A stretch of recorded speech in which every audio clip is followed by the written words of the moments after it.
For over 100 years, the galaxy had burned with war. It was not the kind of war with heroes and songs. It was a war of survival, of power, of endless destruction. Two great forces, the Zelvar Dominion and the Varna Coalition, had locked horns across the stars, and neither side was willing to give up. Star systems were reduced to ashes. Planets rich with life became lifeless rocks. Empires collapsed, alliances shifted, and peace became a forgotten word. The war had started over a dispute no one even remembered anymore. Some said it was about resources, others said it was revenge. But in the end, it didn't matter. What mattered now was who would still be standing when the blood stopped flowing. Across the galaxy, species lived in fear. Many small civilizations were forced to choose a side just to survive. Neutrality was no longer safe. Even peaceful worlds found themselves dragged into the conflict as battle lines shifted without warning. Some planets were captured and recaptured a dozen times, and their people were treated like pawns in a game they never asked to play. The galaxy had lost its balance, and everyone was waiting for something or someone to tip the scale. In the middle of this chaos, there was one system that remained untouched: Sol. It was a small system on the edge of known space, far from the major trade routes and war zones. At its heart was a blue planet called Earth, home to a species known as humans. For years, humanity had watched the war from a distance, learning, listening, and preparing. They had made contact with other races, but they stayed away from the fighting. Most species assumed it was fear. Others believed humans were too weak, too new to space, or too divided to be a threat. They were known to be curious, adaptable, and full of strange emotions, but in a galaxy ruled by ancient powers and military might, those traits were not enough. Some even mocked humanity's refusal to join the war, calling them cowards hiding behind words and borders. But the truth was far more complicated. The humans had not stayed out of the war because of weakness. They stayed out because they had seen enough of war on their own planet to understand what it really meant. Earth had known conflict. Its history was filled with battles, revolutions, and bloodshed. But it had also known recovery, unity, and resilience. When humans looked at the Galactic War, they saw a tragedy that echoed their darkest days. So they chose peace, and they focused on growing their strength quietly. Their technology improved, their defenses were hidden deep beneath the surface, and their eyes remained open. They knew the day would come when the war would reach them. And when that day finally arrived, they were not surprised. It happened without warning. A Varnock fleet attacked a small refugee colony that had asked Earth for shelter. The humans had accepted them without hesitation. The colony was home to thousands of innocent lives, many of them children from different species. But to the Varnock, it was just another chance to send a message of power. They believed Earth would stay silent. They believed wrong. The attack lasted only 20 minutes, but the damage was unthinkable. The colony was destroyed, and there were no survivors. The humans said nothing for 2 days. No threats. No speeches. No news channels reporting any plans. The galaxy waited, expecting the same silence Earth had always offered. But on the third day, the silence was broken. A single message was broadcast on every known frequency, in every major language. This is Earth. We are entering the war. The message was short, clear, and carried a tone that felt colder than space itself. It wasn't a cry for justice. It wasn't a call for help. It was a decision. And the galaxy trembled. Most didn't take it seriously. Some laughed. One planet, known for its loud media networks, even aired a comedy sketch mocking the human announcement. But those laughs stopped when the first human warship appeared. It didn't arrive with banners or dramatic music. It simply appeared near a known Varnock supply route. The ship was called Vindicator 1, and it was unlike anything seen before. Its surface was coated with a black material that absorbed light. It moved without making a sound, without leaving a trail, and without broadcasting any identification signal. The Varnock fleet in that sector consisted of 8 destroyers and 2 carriers. They opened fire the moment the human ship was detected, but none of their weapons hit the target. The Vindicator moved like it could predict their every action. In less than 6 minutes, all 10 ships were destroyed. Not disabled, destroyed. There were no survivors. The human ship left the battlefield as quietly as it had entered, leaving behind only silence and wreckage. The news spread like fire across the stars. The Varnock coalition called it a lucky ambush. The Zelvar Dominion tried to contact Earth, offering alliance terms and military data. Smaller civilizations held emergency meetings. For the first time in decades, the war was no longer just between two ancient powers. A new force had entered the game, one that didn't play by the old rules. And no one knew what would happen next. But one thing was clear. Earth was no longer neutral. Humanity had stepped onto the battlefield, not with a speech, but with action. They had watched for years. Now, they were ready. And the galaxy could feel it. Something had changed. A silence had been broken. A sleeping force had awakened. And the war, which once seemed endless, had taken a new turn. The destruction of the Varnock fleet by the lone human warship had shaken the entire galaxy, not just because of the loss, but because it came from a planet everyone had dismissed. Earth, which had been silent for so long, had now spoken through action, not words, and that action sent a clear message: humanity was done watching. The Varnock coalition tried to explain the event away as a lucky strike, a one-time surprise attack by a hidden weapon, but deep down, they knew this was different. The Vindicator, one, had not acted like a rogue vessel. It had followed military patterns, strategic timing, and moved with purpose. This was not luck. This was planned retaliation.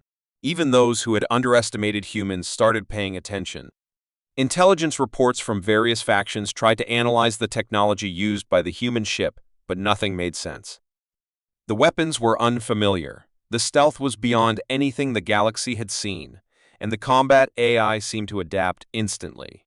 What made it worse was Earth's complete silence after the attack. They didn't issue threats or take credit. They didn't celebrate or demand anything. They simply vanished again, as if daring the galaxy to forget what had happened. But forgetting was not an option. Refugee worlds whispered about the black ship that saved the innocent. Military commanders debated if Earth was now a bigger threat than either side in the war. And then, something happened that made it clear this was no accident, and humanity was no longer playing defense. 3 weeks after the destruction of the Varnock fleet, another incident was reported. This time, it was not a surprise attack. It was a direct intervention. A convoy of ships carrying medicine and supplies for wounded civilians was under attack by mercenaries hired by one of the smaller warlords working with the Varnock coalition. These mercenaries had raided such convoys before, knowing no one dared to retaliate during such chaotic times. But this time, a human ship arrived before the convoy could be captured. It didn't open fire immediately. Instead, it sent a warning: leave this place. This route is protected. The mercenaries ignored the message and launched an attack. They never got a second chance.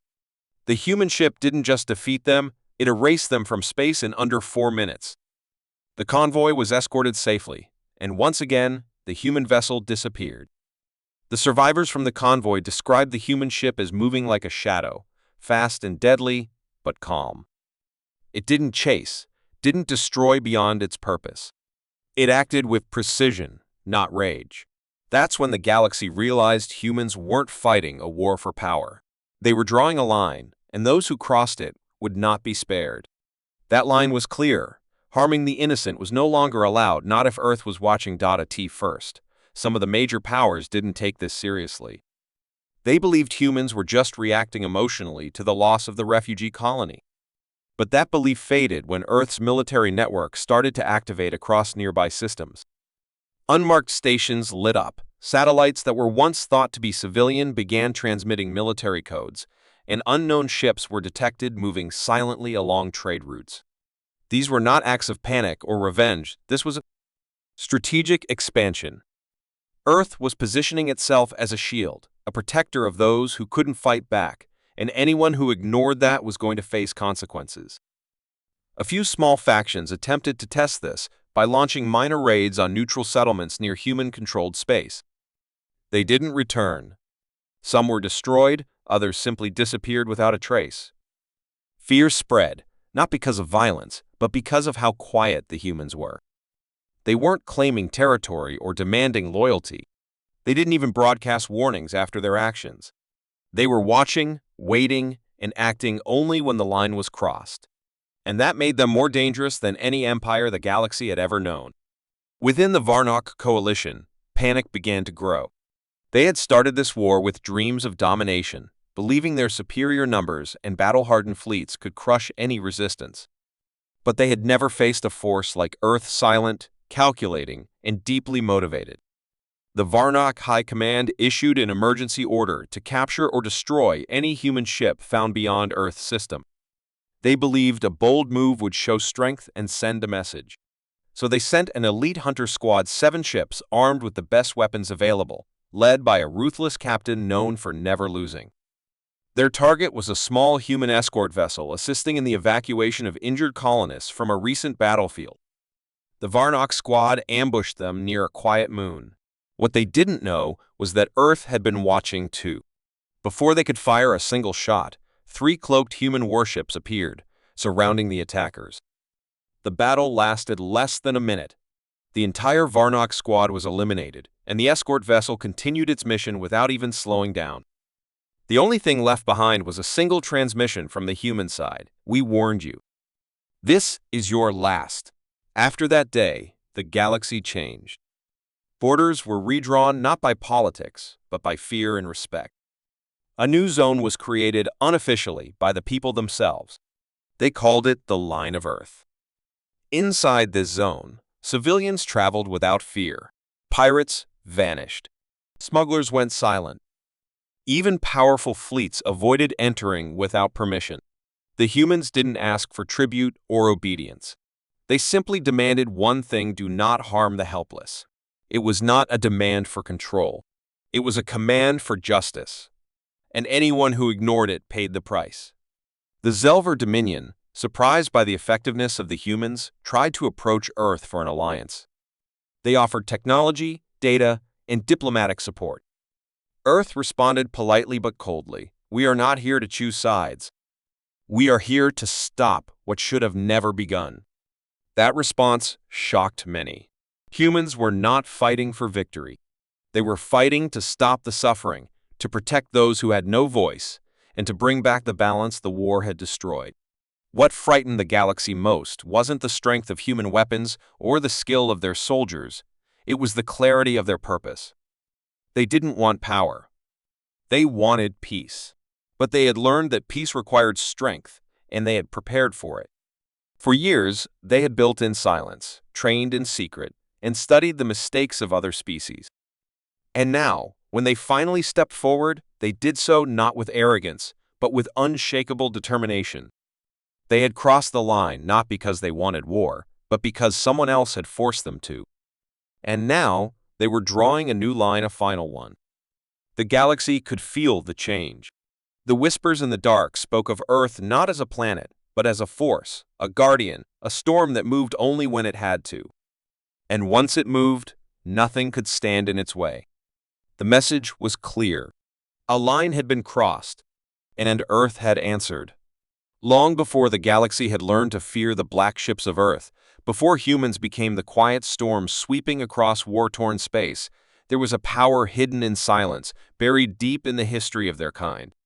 While most species showed their strength with fleets and fire, humans had evolved their might differently, storing it not in the open, but in stories, in memories, and in pain. They were not born with claws or energy-born armor, nor did they inherit weapons from some ancient god. Instead, they learned, adapted, and waited. It was not because they were weak, but because they understood something the galaxy had forgotten: that true power lies in knowing when not to use it. After the war had pushed countless systems into ruin, people began to whisper about something older than the war itself, something even the greatest empires had stopped speaking of. That something was Earth's history, its dark, buried past that made them what they were now. It wasn't just their new weapons or advanced stealth that frightened others. It was the sense that behind every move, every silent strike, there was a deeper force guiding them. Something ancient, disciplined, and unstoppable. The galaxy had only seen the beginning, the part they thought they understood. But as humans started appearing where no one expected on broken planets, inside old stations thought abandoned, helping people without asking for reward, the real picture started to form. Earth wasn't just fighting with ships. It was fighting with something older, belief. And that belief came from surviving what others could not. Among the stars, the oldest civilizations once kept records of primitive species, and many of those records mentioned Earth in passing mostly as a chaotic planet where species warred endlessly among themselves. To most advanced societies, Earth had seemed like a failed experiment, a place too wild to ever unify, too emotional to ever rise. But those records stopped centuries ago. No one ever questioned why. It was as if the galaxy had simply forgotten to keep watching. And now, that forgotten planet had returned not with noise, but with sharp silence. The mystery surrounding Earth's quiet rise was too great to ignore. So when a council of ancient scholars decided to send an observer to study the humans directly, they expected resistance, perhaps even aggression. But what they found was stranger. Earth welcomed the scholar and allowed him to travel through human space freely. He found no propaganda, no fear-based control, and no loud speeches. Instead, he found something unsettling: unity without chains. The humans worked like parts of one mind, not because they were forced, but because they chose to. The scholar watched as engineers repaired a station destroyed by war, not for strategic gain, but because people were suffering there. He witnessed soldiers sharing food with refugees, not for loyalty, but because it was right. He saw children trained not just in science and war, but in kindness and history. And when he asked one of the human commanders where all this strength came from, the answer was simple: we learned from pain. And pain does not forget. That answer stayed with the scholar, and when he returned to his council, he carried more than just data, he carried a warning. Earth had remembered something the galaxy had forgotten. While others chased conquest and ignored the past, humans had built their future on the lessons of survival, war, and peace. They had faced extinction from their own hands, survived centuries of inner conflict, and emerged not as conquerors, but as guardians. It was not a transformation born from weakness, but from understanding. They knew the cost of destruction because they had lived it, and they never wanted to return to it again. That's why they acted with such control. That's why they only attacked when necessary. They weren't trying to dominate. They were trying to protect others from the same chaos that nearly ended them. But now, something had changed. The Varnock coalition, desperate to regain control, had discovered an ancient prison hidden in deep space. Inside it, they found something they believed they could use against Earth, a weapon buried long ago by one of the first civilizations. It was a creature, or perhaps a machine, designed to feed on life energy, impossible to kill, and capable of reducing entire planets to ash. They called it the Star Wound, and they believed releasing it would break Earth's will. The moment it was released, everything shifted. Planets that had stood for thousands of years were turned into ghost fields. Space stations vanished without a trace. And yet, Earth didn't respond immediately. It waited, observed, and studied the pattern. When the Star Wound turned toward a system protected by humans, that's when Earth finally moved. But they didn't send ships. They sent him. A man no one remembered, but whose name was spoken in Earth's oldest training rooms. His face was unknown to the galaxy, but his legend whispered across the dark. He was called Commander Eric Vale, a relic of Earth's final civil war. He had vanished decades ago, said to have chosen silence over command. But now, he walked again, not as a leader, but as a weapon, one forged by Earth's forgotten pain. When he arrived near the Star Wound, he didn't bring a fleet. He brought only a single ship and a message: I carry the memory of a dying world. You will not break what has already been broken. And then he attacked. The battle was not broadcast, but distant sensors picked up something: impossible energy patterns that didn't match any known technology, gravity shifts that bent light, and a silence so total it swallowed all sound. When it was over, the Star Wound was gone. Not destroyed, not captured, gone. No one could explain it, But every ship across the galaxy received a single message shortly after: there are powers you forgot. We are one of them. That was the moment the galaxy truly understood. Earth had not simply returned with better ships or smarter strategies. They had returned as something older, something that had lived through the fire and carried the scars. The forgotten power was not a machine, not a weapon, not a person.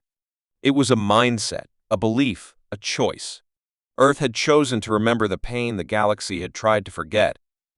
And in remembering, they had found their strength. From that day on, no one questioned the human silence, because they knew now it was not the silence of fear. It was the silence before the storm. The forgotten power had returned, and it was watching.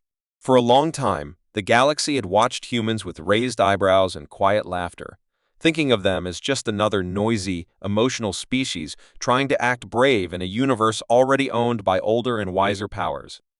The ruling civilizations had dismissed Earth's achievements as temporary, their victories as luck, and their strength as exaggerated rumors.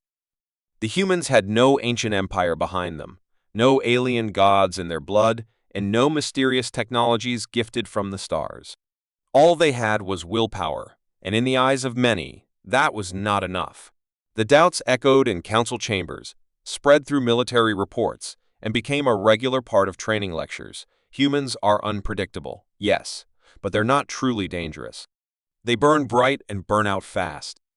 But all of that changed the day a quiet sector at the edge of galactic space went silent. No distress calls, no explosions, just silence.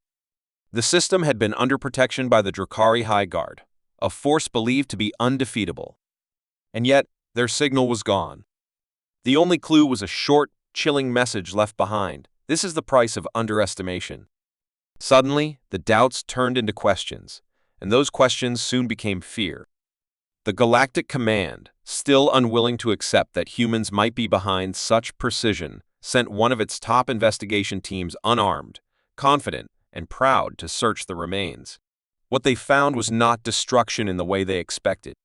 There were no scorched planets, no bodies floating in space, no signs of a massive battle. Instead, everything was clean, quiet, untouched. Buildings still stood. Power grids still hummed. But the people, military and civilian alike, were missing. It was as if someone had walked through and removed every life form without disturbing a single chair. The investigators recovered a single data file hidden in one of the command centers. It showed a brief clip, grainy, almost corrupted, of a human in black armor walking through the main hall, unarmed, completely alone, as the Drukhari soldiers lowered their weapons and fell to their knees. There was no sound, no violence, just surrender. And then the clip ended. The team returned with heavy silence, and from that moment, the galaxy could no longer deny it. Something had changed. Humans were no longer just loud newcomers. They were a rising force, and those who laughed before were now holding their breath. In response, a secret council was formed by the 5 most powerful species, each one known for mastering war, politics, or ancient knowledge. Their goal was to uncover the truth behind humanity's sudden transformation. Spies were sent into human territories, diplomats posed as traitors, and artificial minds were created to study their history. What they found disturbed even the most experienced minds. Earth was not expanding like a typical empire. They weren't taking territory to rule it. They were liberating systems and leaving them stronger. They had refused to install governments in the name of control and instead trained locals to lead themselves. They weren't building monuments, they were building alliances. And more than anything else, they were winning battles not by force alone, but by understanding their enemies. This kind of strategy was not taught in academies. It was born from struggle, from centuries of surviving internal conflict, natural disasters, and threats that should have ended them long before they reached the stars. The more the Council learned, the more uneasy they became, especially when one of the most advanced AI minds, after spending weeks studying human history, shut itself down and left behind only one line of code. You cannot model the will of those who embrace chaos and turn it into purpose. Still, there were some who believed it was all fear-driven exaggeration. One such voice was General Yalrex of the Torgon Alliance, known for his brutal honesty and disdain for emotional species. He announced publicly that he would defeat the next human fleet he saw, and he wouldn't need more than 5 ships to do it. His challenge became a topic of galactic debate. The humans responded in their typical quiet manner: no threats, no warnings, no pride. Instead, they accepted the challenge and sent a single ship to meet Yalrek's fleet. When the battle began, it was watched by millions across the galaxy. Yalrex opened fire with full power, confident that overwhelming strength would crush this human vessel. But the human ship never fired back. It simply moved. It danced between the attacks with movements that no one could explain. Every calculation, every algorithm, every missile missed. It was as if the ship wasn't bound by normal physics. Then the human captain, a woman named Lyra Cade, opened a single channel and spoke one sentence: "We are not here to destroy you. We are here to show you the truth." And with that, she transmitted something: data files, emotional logs, personal messages, videos from Earth's darkest years when their world had nearly ended itself, and how they had rebuilt everything from nothing. Within minutes, the Torgun soldiers dropped their weapons. Not out of fear, but because they understood. They saw themselves in those human stories. They saw the pain, the fight, the survival. And they saw that humanity had not come to conquer. They had come to teach the galaxy how to survive what they had already overcome. After that day, everything changed. The doubts were gone. Councils that once mocked now asked for meetings. Generals who once threatened now requested joint training exercises. Even the silent powers of the outer sectors began to stir, sensing the shift in balance. But perhaps the most telling moment came when a child from a destroyed colony, a survivor saved by a human team, stood before the Galactic Union and said with quiet strength, "They didn't ask who we were. They just helped."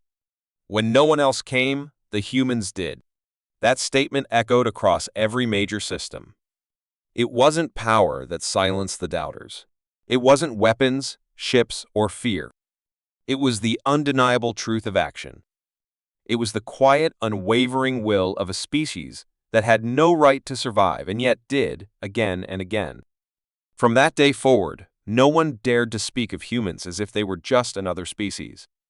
Because now, the galaxy knew. When the fires rise and everything else falls, the last one standing will always be the one who has already walked through the flames. The humans had done more than prove their strength. They had silenced the doubters, not with war, but with truth. For years, the humans had fought with their backs against the wall, standing alone in a galaxy that had once looked down upon them, laughed at their weakness, and ignored their warnings. The enemy, an ancient and merciless empire known as the Veltrax Dominion, had swept across countless systems, crushing resistance with machine-like precision and leaving behind only silence and ruins. No alliance had been able to stop them. Their ships were larger, faster, and backed by centuries of war-born strategies. Even the most powerful species had either bent the knee or been erased from the stars. But the humans unwanted, underestimated, and mostly ignored had refused to surrender. With outdated ships, limited resources, and barely enough support from a few brave allies, they had somehow survived. And not just survived, they had adapted. While the Veltrax relied on old methods and cold logic, the humans studied every defeat, every mistake, every lost soldier, and they changed. Their technology evolved at a speed never seen before. Their tactics became unpredictable. Their soldiers learned to think like shadows, strike like storms, and vanish like ghosts. And now, something was different. After a decade of endless retreat, the galaxy had begun to notice a strange pattern. The Veltrax were losing small outposts, patrol fleets were disappearing without a trace, and supply routes were being cut. No one knew who was behind it at first, but those who had been paying attention already knew the answer. The tide was turning, and it was turning with a human hand behind the wheel dot in a dark corner of space, where the stars flickered like dying candles. The first true sign of change arrived. A massive Veltrax mining colony, protected by 5 warships and guarded by nearly 10,000 troops, went silent. Not destroyed, silent. When a scouting team finally arrived, they found every system disabled, every soldier unconscious but unharmed, and a message burned into the control room wall: "You thought we would break? You were wrong. Panic spread among Veltrax's command, but they tried to dismiss it as sabotage from rebels. However, the incidents continued, growing in scale and precision. A week later, a shipyard producing weapons for the front lines vanished completely, as if swallowed by the stars. Then, 3 Veltrax dreadnoughts were hijacked and flown into a nearby sun. Every time, no human ships were seen. No warnings were given. Just silence and then sudden, perfect strikes. The galaxy, once paralyzed by fear, began to whisper again, not in hopelessness, but in cautious hope. The once forgotten species was doing the impossible. They were turning the war. But no one knew how, until a single Veltrax commander, one of the few to survive an ambush, spoke through a trembling voice. They don't fight like soldiers. They fight like they've already died and have nothing left to lose. That single sentence became the truth behind human strategy. They weren't driven by orders. They were driven by purpose, pain, and the fire of survival. The moment of true change came when the humans launched an operation so bold that even their allies questioned its success. The plan was to strike the Veltrax main communication hub deep inside their own territory, guarded by an entire fleet and believed to be impenetrable. But the humans didn't attack it head-on. Instead, they sent a small group, only 10 soldiers, drop silently onto the outer moon of the system. Each of them wore suits made from stolen Veltrax tech, modified to avoid detection. Over 5 days, they crept through the shadows, disabling one system at a time, hacking codes, redirecting sensors, and slowly, silently, taking control of the entire hub without a single alarm being raised. On the 6th day, they sent one signal across the entire Veltrax network, a broadcast of every hidden crime the Dominion had committed, the cities they had wiped out, the civilians they had enslaved, the allies they had betrayed. The galaxy watched in horror. Many who had once feared the Veltrax began to resist. Protests broke out in occupied worlds. Sabotage started from within. The humans didn't just break the enemy's systems, they broke their mask. And that was more powerful than any weapon. Now, the Veltrax weren't just fighting soldiers. They were fighting truth, rebellion, and a rising storm of resistance. Soon after, Allied forces that had remained silent out of fear began to rejoin the battle. Species once too afraid to act found courage beside the humans. The United Alarian fleet, long believed extinct, returned with newly rebuilt ships powered by human-engineered reactors. The Kalthari nomads, who had lost half their worlds to the Veltrax, launched surprise strikes guided by human intelligence. Even the mighty Exarn Empire, who had refused to get involved, finally sent a message of alliance. Humanity, through relentless pressure and quiet courage, had reignited the fire in others. It wasn't just a war anymore, it was a movement. For the first time in years, the Veltrax were forced to fall back. Their tactics, once feared, began to fail. Their arrogance had left them blind to change, while the humans had become masters of it. And as system after system was reclaimed, as planets once dead began to breathe again, and as hope replaced despair, the galaxy watched in awe. The tide had turned, not with overwhelming power, but with relentless will. The humans hadn't needed ancient tech or massive armies. They had needed time, purpose, and the memory of every life lost. That was their fuel. That was their weapon. And now, as the Veltrax scrambled to adjust, it was too late. By the end of the year, human-led operations had pushed the enemy back to half their territory. The once feared commanders now spoke with hesitation. The Veltrax chancellor, once proud and invincible, called for peace, a word never before spoken by their kind. But the humans didn't answer immediately. They knew this wasn't just about winning battles. It was about breaking the myth that had kept the galaxy in chains. So they waited. They made the Veltrax sweat, made them question their power, made them see that fear could no longer protect them. And only then did the humans respond with a meeting, not with weapons, but with a simple message. You started this war believing we would kneel. You end it now because we never did. The Veltrax had no choice but to listen. The war wasn't over yet, but the balance had shifted. The galaxy had found its courage again. and it had found it in the species that everyone had once doubted. The tide had turned, and it would never turn back again.